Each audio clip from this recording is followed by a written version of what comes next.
La scie sauteuse est devenue une des machines portatives indispensables des ébénistes et des menuisiers d'aujourd'hui. Branché au courant par une prise d'une fréquence comprise entre 50 et 60 Hz, le modèle ci-présent de la marque Festool permet de dégager une puissance de 720 watts et permet de tourner entre 1000 et 2900 tours minute. Presque toutes les scies sauteuses modernes permettent de changer la lame rapidement et facilement grâce à son levier de verrouillage. Sur l'avant, une cape transparente peut être montée afin d'éviter l'air papillant des éclats, tandis qu'à l'arrière, il est possible de monter un adaptateur d'aspiration.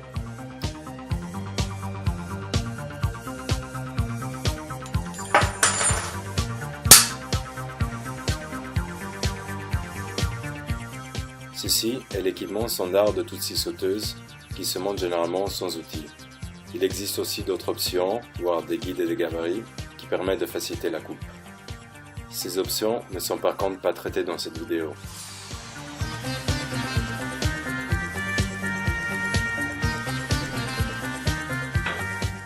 Il existe plusieurs types de lames qui se différencient par la géométrie des dents, mais aussi par le matériau de coupe. Parmi les lames, on retrouve deux grandes familles, celle avec les dents vers le haut et celle vers le bas. Ces lames sont généralement constituées de acier rapide HSS qui permet de couper toutes sortes de bois massifs, de panneaux, de matériaux synthétiques et d'acier doux. Pour toute coupe dans des matériaux à base minérale, on y préfère les lames à métal dur HW.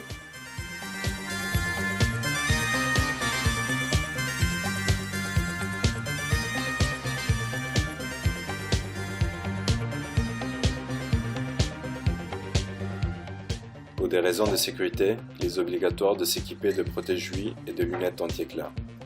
De plus, il est fortement conseillé de manipuler la scie sauteuse en ayant le câble d'alimentation sur l'épaule, afin d'éviter de l'abîmer pendant les manipulations. Il est temps maintenant de brancher la prise et d'allumer la scie sauteuse. Chaque scie sauteuse professionnelle est équipée d'un système pendulaire qui permet de changer le comportement de la coupe selon les besoins. On y retrouve trois modalités qui permettent d'obtenir différentes qualités de coupe.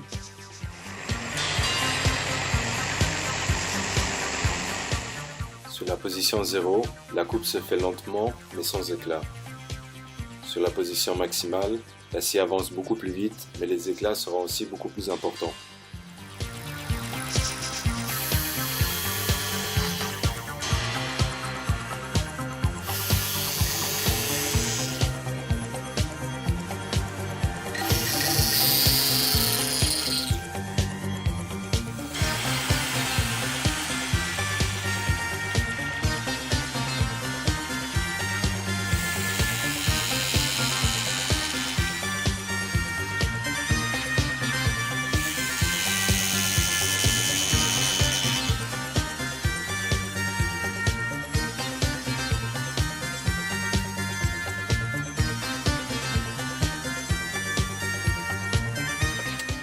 En absence de guide, il est possible de fixer une pièce de bois permettant d'obtenir une coupe parfaitement linéaire. C'est par contre dans les coupes arrondies où la scie sauteuse trouve son terrain de jeu préféré. Par sa facilité de manœuvrabilité, elle permet d'obtenir toutes sortes de courbes tout en ayant une coupe parfaitement perpendiculaire.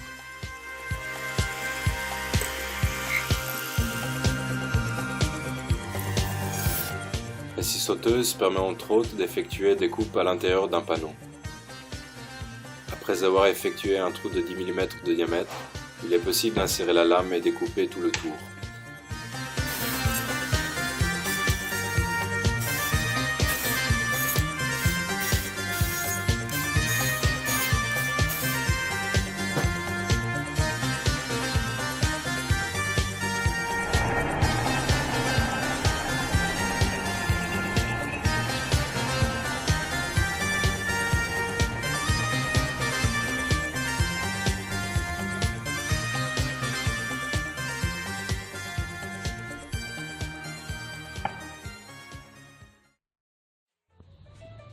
Bonjour à tous les amis.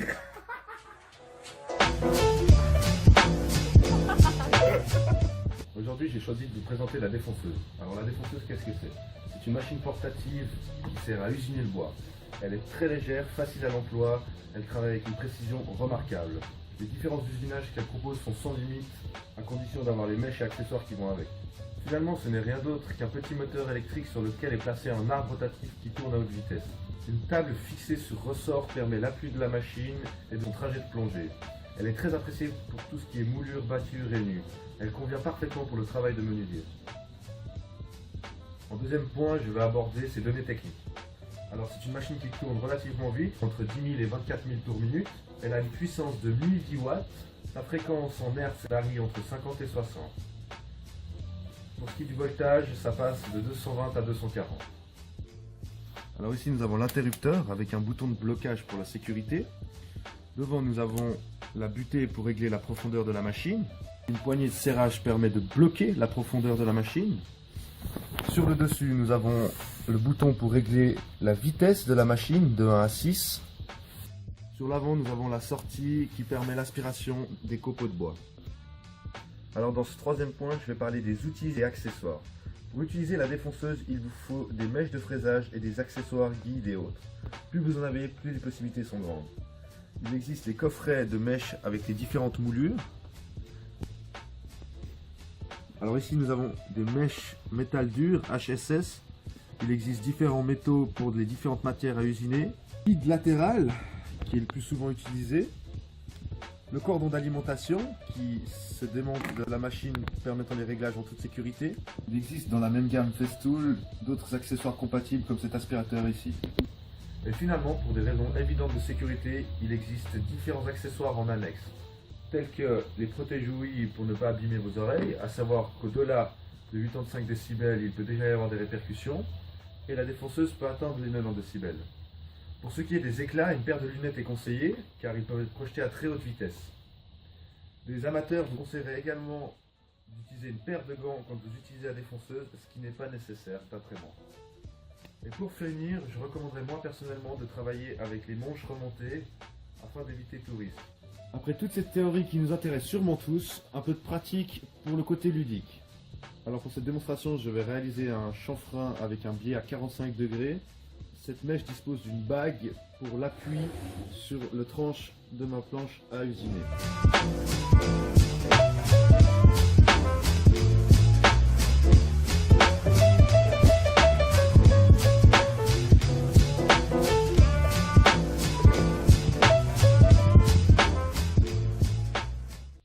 Donc après avoir fait les branchements du câble, le réglage de la butée et mis l'aspirateur, c'est parti pour la démonstration.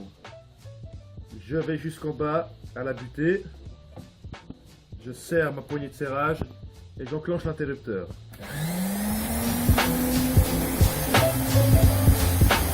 J'allume également l'aspirateur.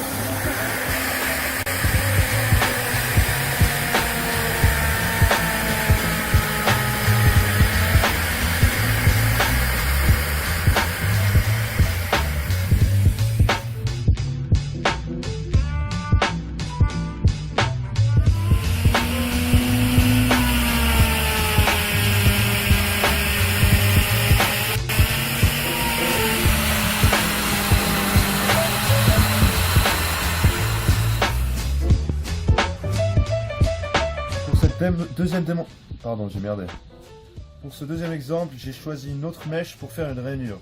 Pour ce faire, je vais utiliser le guide latéral qui est un accessoire annexe.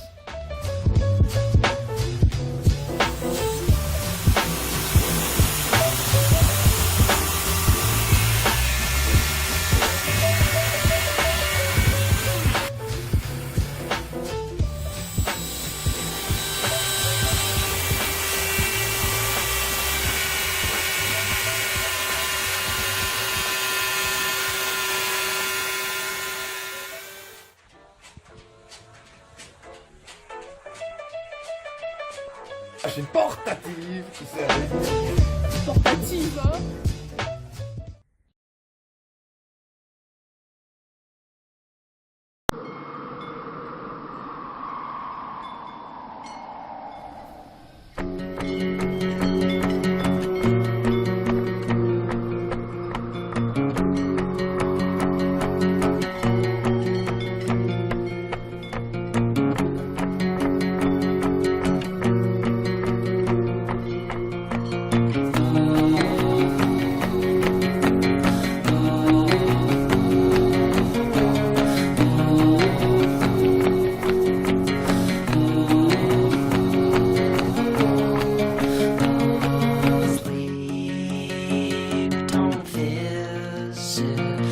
I choke on the sun, and the days blur into one, and the backs of my eyes on the things I've never done. Sheets are swaying from an old clothesline, like a row of captured ghosts of old dead grass. There's never much, but we've made the most.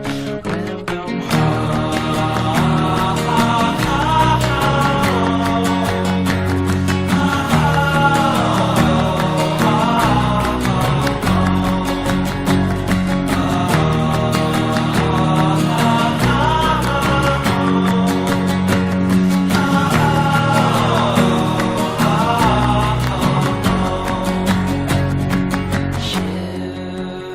ships are launching from my chest. Some have names, but most do not. If you find one, please let me know what piece I've lost. Heal the scars from off my back. I don't need them anymore. You can throw them out. Keep them in your mason jars.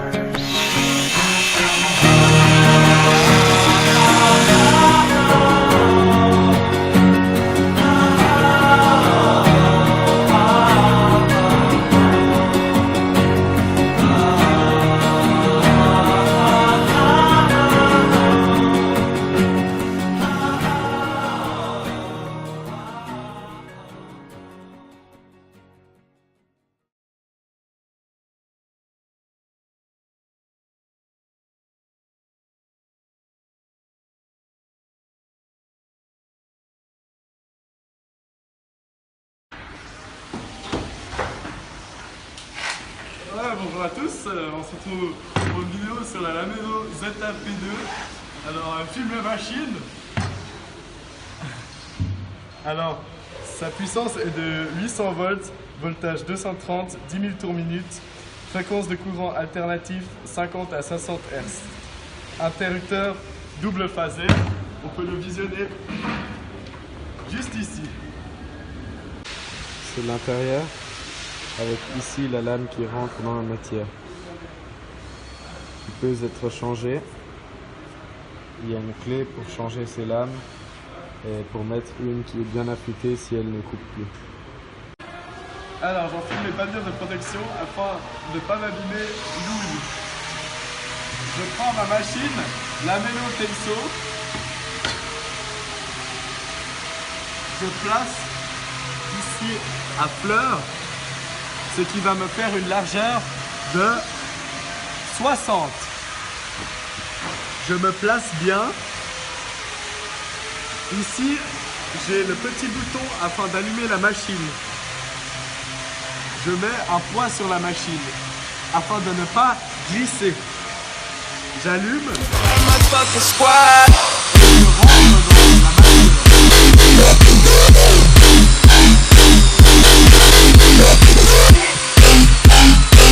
Pour voir si vous étiez attentif, je n'ai pas mis le sachet qui récupère la poussière. Donc ça en a mis partout. Alors maintenant, je peux le mettre afin de ne pas avoir de la poussière partout.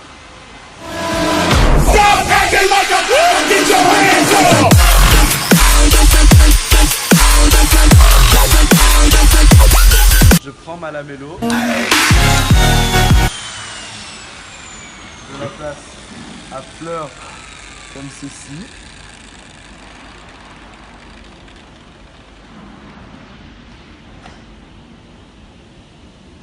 Je suis pas très rassuré.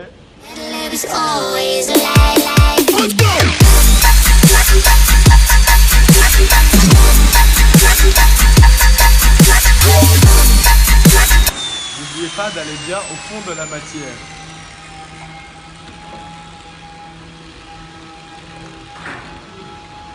Je mets mon doigt afin de trouver et de bien être à fleur.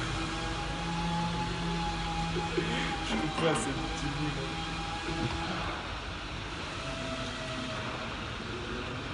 J'appuie là, et ici, Love me, but I'm here making millions.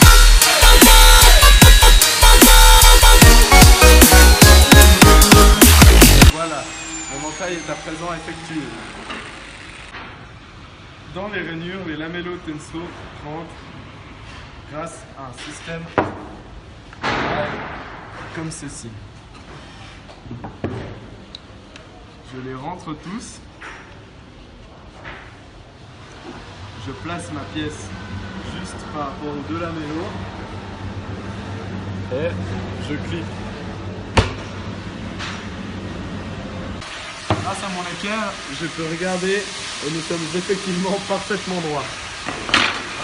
Oui. Maintenant, nous allons passer à l'onglet. Donc ici, on a une graduation d'angle. On desserre, on met à 45. Il y a, je sais pas si on entend à la caméra, il y a une butée. Du coup là, je mets à 45 comme ça et je peux serrer comme ceci. Je prends mon serre-joint. C'est un serre-joint type serrage à la main. Là. Protection auditive toujours, ne vous l'oubliez pas. Pour ma machine, je me mets juste par rapport à ce bout. J'allume. Et il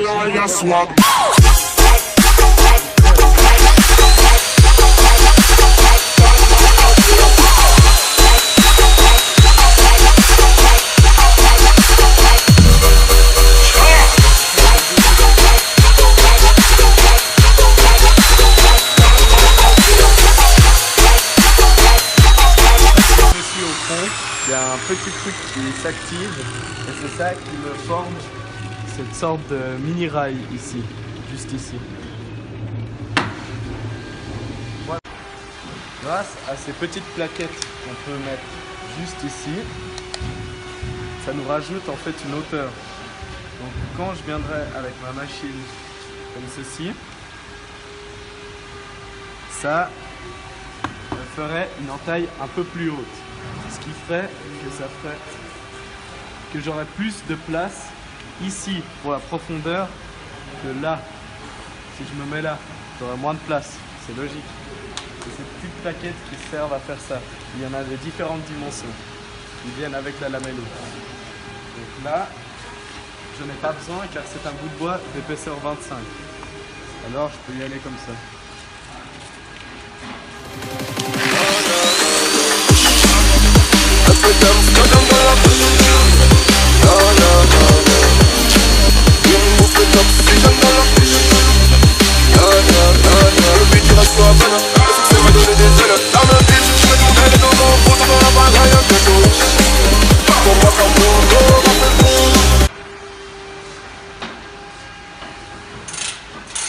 Grâce à ma soufflette à air comprimé,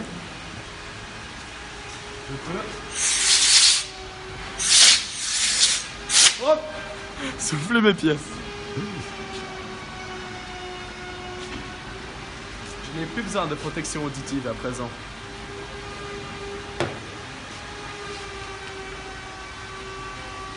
J'enfile les deux lamello Tenso.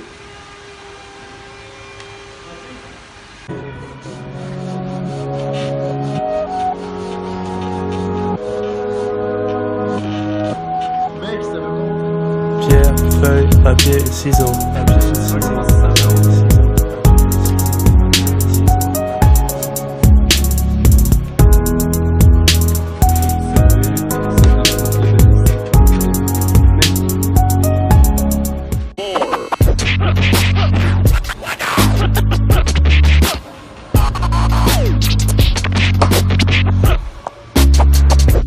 L'angle ici, il est propre. Et nous sommes effectivement à 45. Les deux angles sont terminés et sont propres. vous avez effectué un très bon travail. Bravo.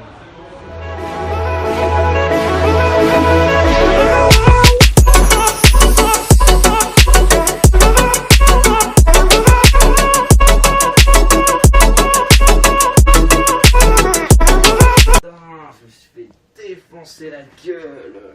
Sérieux, mais par qui et quand? Mais tout à l'heure, là. Heureusement, j'ai pu prendre en photo l'agresseur.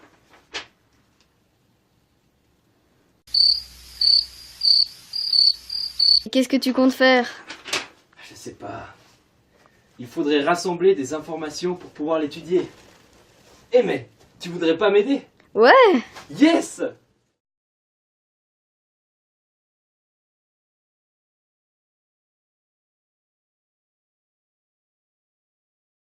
Son nom complet est la défenseuse.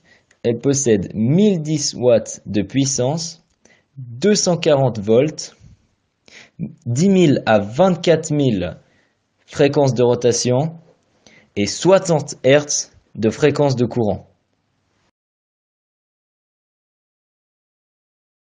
Alors maintenant, je vais vous présenter les commutateurs de la machine.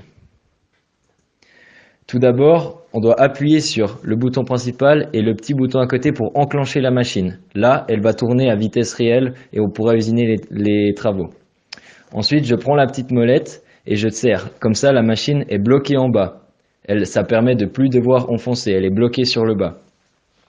Là, il y a la butée de profondeur. Je lève la butée, je place la gâche sous la butée, je resserre et comme ça, j'aurai ma profondeur exacte une fois que je vais usiner machiner en fait ma gâche sur ma porte. Pour la sécurité, il faut une paire de protection auditive, PAMIR, une paire de lunettes pour la protection des yeux et attention, toujours mettre le fil sur l'épaule lors de l'usinage, ça permet juste de pas nous gêner et pas de risque que le fil soit pris dans la machine.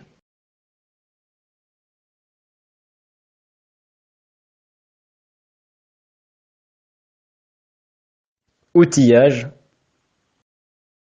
On va utiliser des mèches HW, donc des mèches de métal dur spécifiques pour le bois massif, le panneau ou les matériaux synthétiques.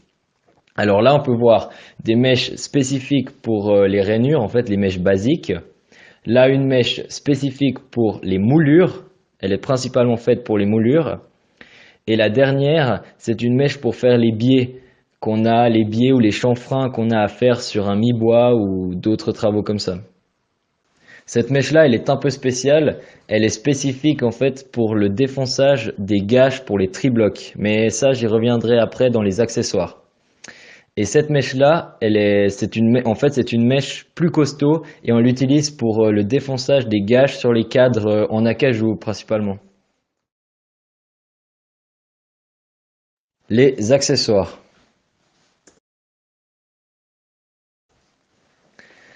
Alors on a besoin d'une pièce de bois, on va utiliser le guide et la mèche tri-bloc, ainsi que la gâche. D'abord je vais poser le guide sur la pièce de bois et avec la petite roulette qu'il y a sur la gâche, elle va venir s'appuyer tout le long pour défoncer la tri-bloc. Et là je vais vous la montrer en fait comment ça donne une fois que c'est fini. La tri-bloc elle vient tac s'enfiler dedans et c'est tout bon.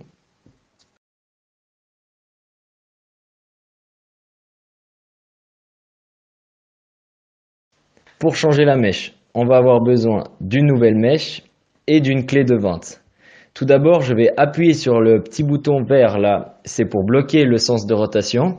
Ensuite, je vais tourner dans le sens inverse des aiguilles d'une montre pour dévisser la mèche sur la machine. Tac, je l'enlève. Je la remplace par l'autre mèche, je la mets bien au fond et je reprends la clé pour tourner cette fois dans le sens des aiguilles d'une montre pour fixer la mèche.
Salut tout le monde! Aujourd'hui, je vais vous présenter la scie circulaire à ongles. Et les caractéristiques de cette scie circulaire sont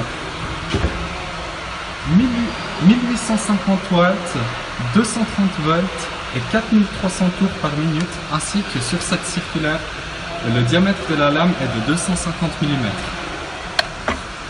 Pour commencer à travailler, il faut que je mette ma protection auditive.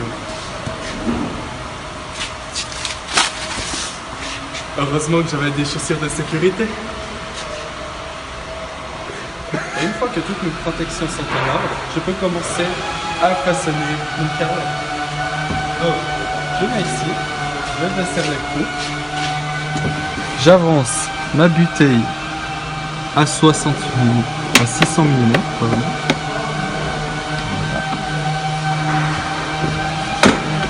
Je mets ma corde et je peux y aller.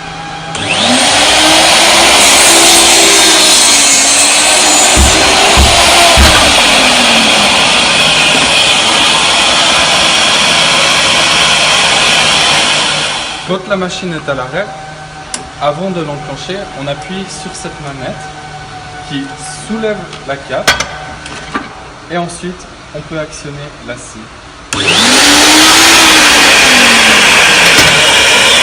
Ensuite, pour faire un onglet à 45 degrés, on enlève cette partie. On vient ici, on soulève la partie noire et on décale jusqu'à nos 45. Et là, il ne reste plus qu'à régler la bouteille à la longueur que l'on désire, 550, et on peut y aller.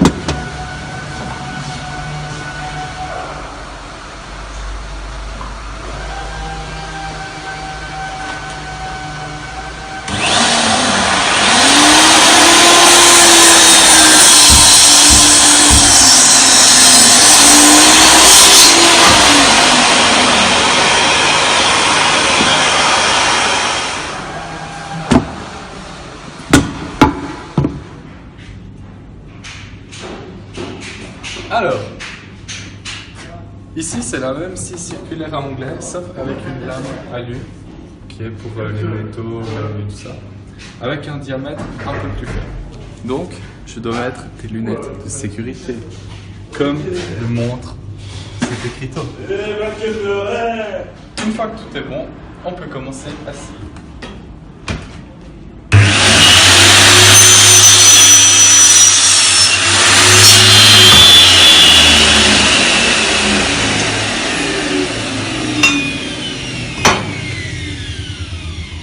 Alors maintenant, pour faire un onglet à 45 degrés ou autre, eh ben, c'est comme sur toutes les scies à onglet. Ici, on a un petit levier, il suffit de lever et on se décale et il y a des clips à chaque angle les plus utilisés, donc 22,5, 30 et 45. Nous, on veut faire un 45, donc on le laisse comme ça, on place notre pièce et on peut scier.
Bonjour, alors aujourd'hui je vais vous présenter une machine portative qui est le rabot électrique. Alors le rabot électrique, il tourne à 230 volts, il a une fréquence de 50 à 60 Hz, il tourne à 17 000 tours minute et puis il a la double isolation comme toutes les machines portatives pour pas recevoir un coup de jus. Alors le rabot électrique, il a une petite molette ici pour pouvoir régler le guide. Ici, on peut baisser ou bien monter le guide pour prendre plus ou moins de bois. On peut prendre jusqu'à 3 mm. Alors on a aussi un sac normalement qui vient ici. On peut mettre un guide comme ça pour faire des battues. On enfile par là, ici dans le trou. Là on regarde combien on peut prendre ici, 12 mètres et tout. On serre bien et puis ainsi on peut venir faire des battues.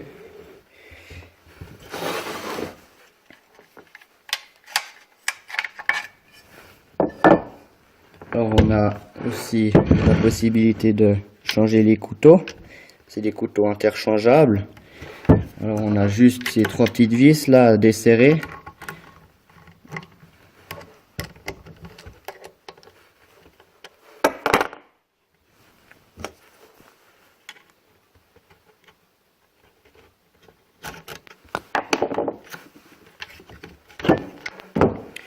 Voilà des couteaux comme ça qui on peut prendre sont des deux côtés. Ils ont une petite rainure là qui vient se planter dans la machine ici. Là. Ici, ça vient se mettre là-dedans. Alors c'est des couteaux en carbure qui sont vendus à la paire. Voilà, on peut remettre le couteau.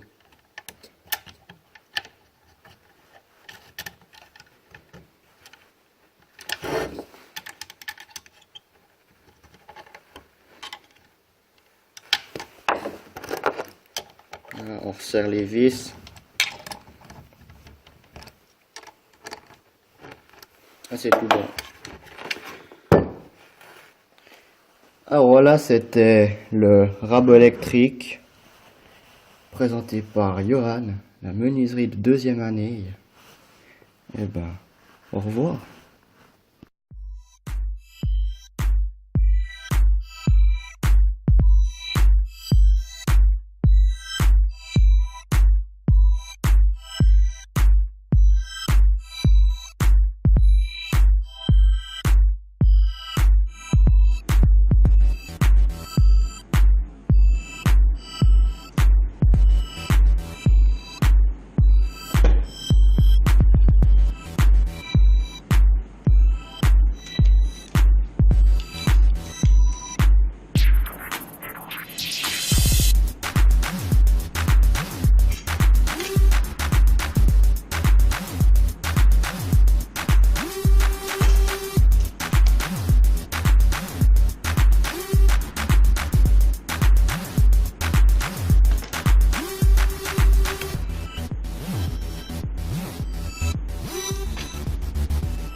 Voilà, alors je vais vous présenter les différents types de ponceuses qu'on utilise dans mon atelier, ainsi que les différents matériaux de protection. Donc les pamires qu'on doit avoir en permanence sur nous quand on fait un usinage qui fait du bruit.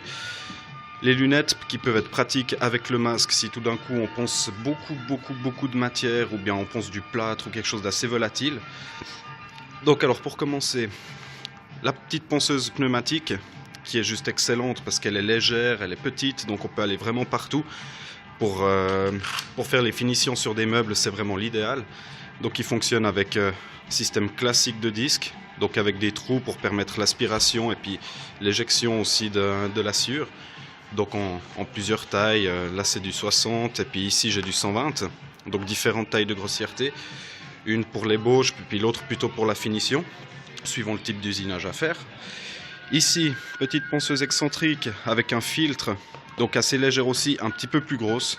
Ça c'est normal parce qu'elle est électrique, puis il y a le filtre qui prend pas mal de place. Mais le filtre est extrêmement pratique, surtout si on doit faire du ponçage chez des clients, parce que ça va nous éviter pas mal de temps gaspillé pour les nettoyages. Et aussi, en dévissant le filtre ici, on peut arriver au bac où vont aller toutes les sciures et les poussières. Donc pour par exemple faire un mastic, c'est très pratique, il y a juste à récupérer la poussière.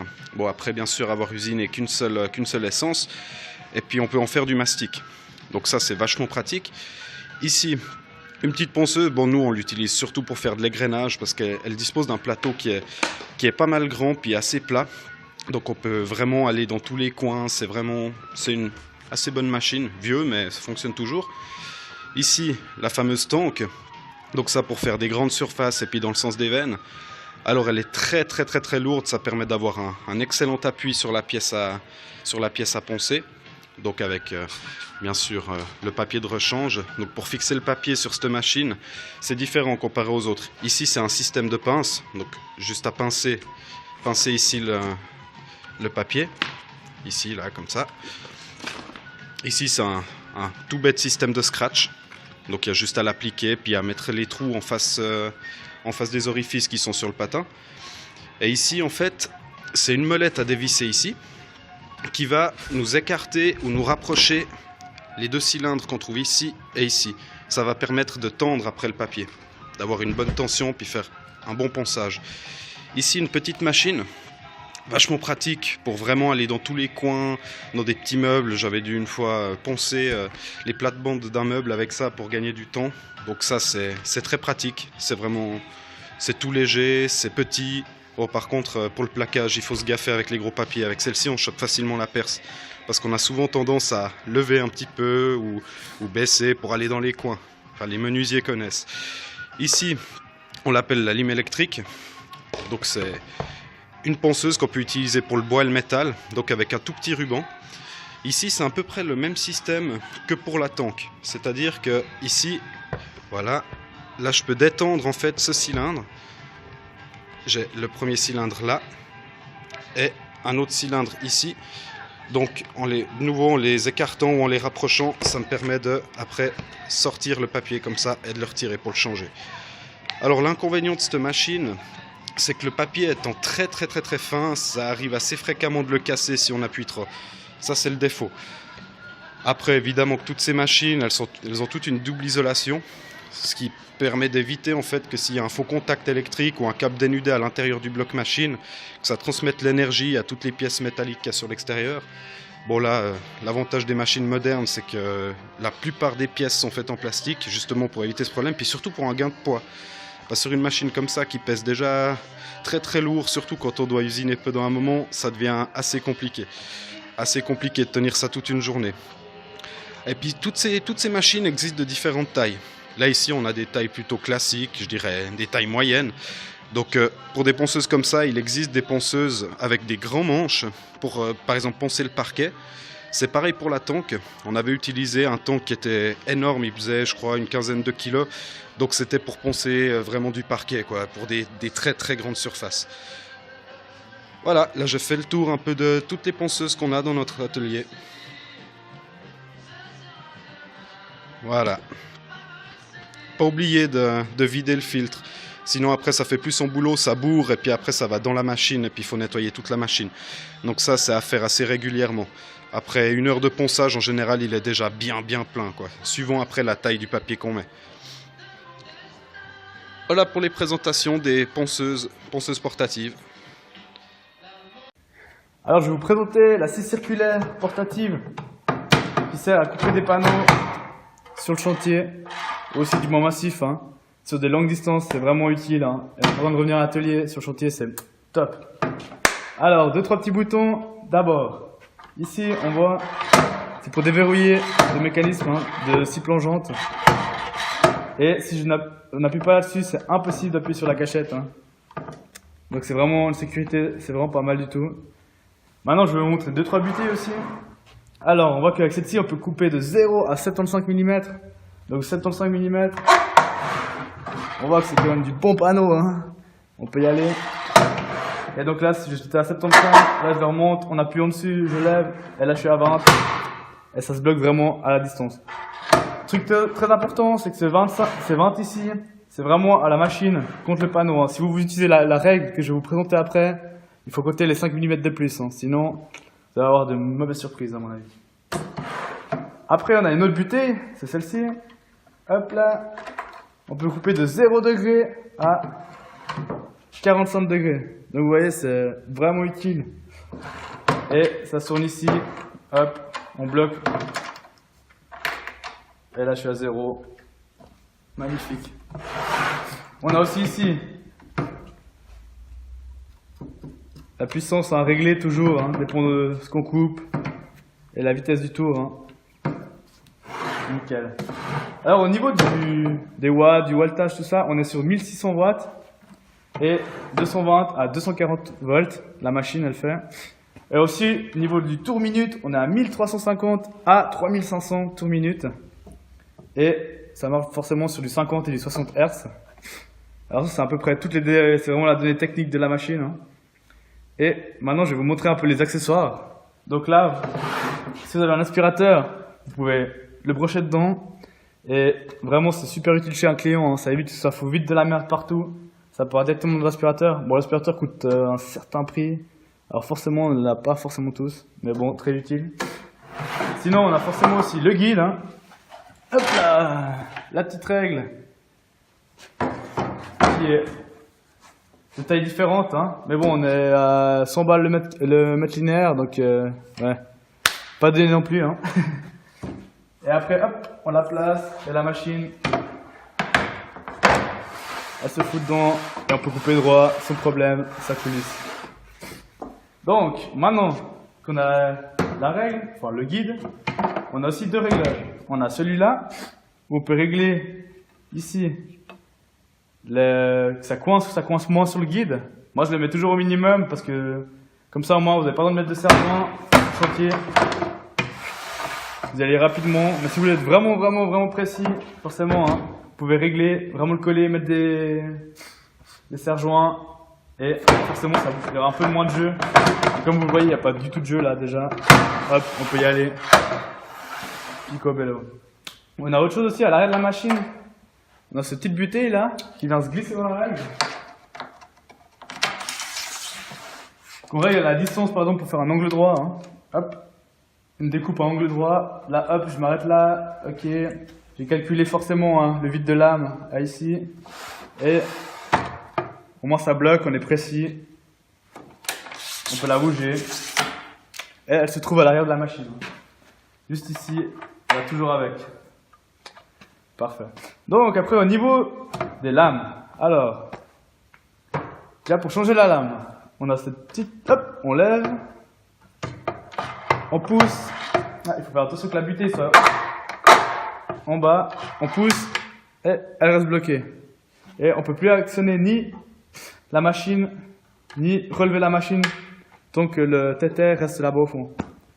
Et après on a la petite clé imbus qui est sur la machine, très utile, et on dessert la lame. Voilà. Et on appuie dessus, ça remonte, on lève, on descend, on peut plus remonter, on peut plus rien faire, on appuie dessus, ça remonte. Après, moi, un conseil, enlevez la prise quand même, parce qu'on sait jamais. Quand vous changez une lame, comme toutes les machines, comme on vous a toujours appris, enlevez la prise, hein, si on sait vraiment... Je fais pas trop confiance non plus, hein. Si elle commence à tourner, moi, on veut la main dessous. Et bon, vous aurez plus vos 10 doigts. Hein. Alors, après, niveau des lames. Sur celle-ci, c'est du lacet rapide. Hein.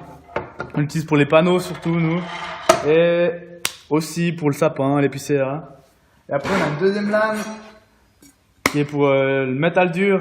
Et là, on l'utilise pour l'aluminium et le massif. Vraiment, ça coupe bien et c'est... Elle fait 21 de diamètre, 21 cm de diamètre. Hein.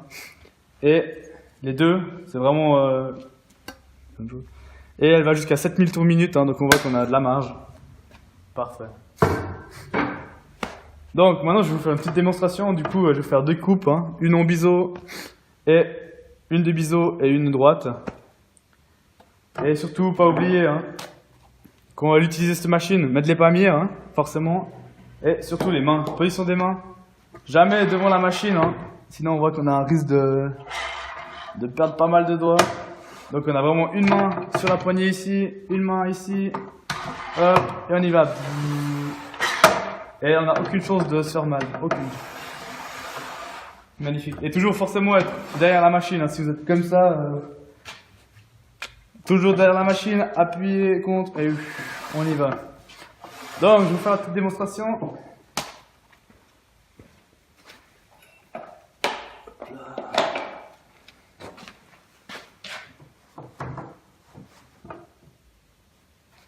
Nickel. Donc d'abord une coupe droite.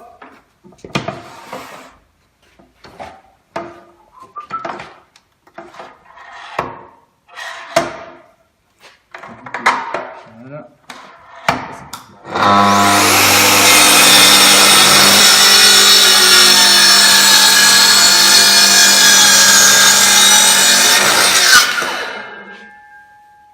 Et on voit la coupe droite. Hein. Magnifique. Et on déplace. Et je vais vous faire une coupe de biseau. Hein. Donc, on va faire quoi? Allez, 20 degrés. Hop. Hop, le même principe, une main ici, la main ici.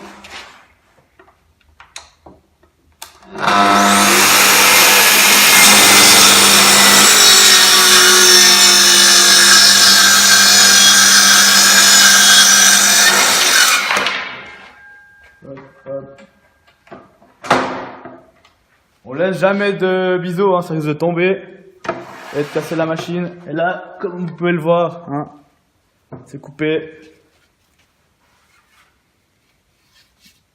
de travers. Magnifique.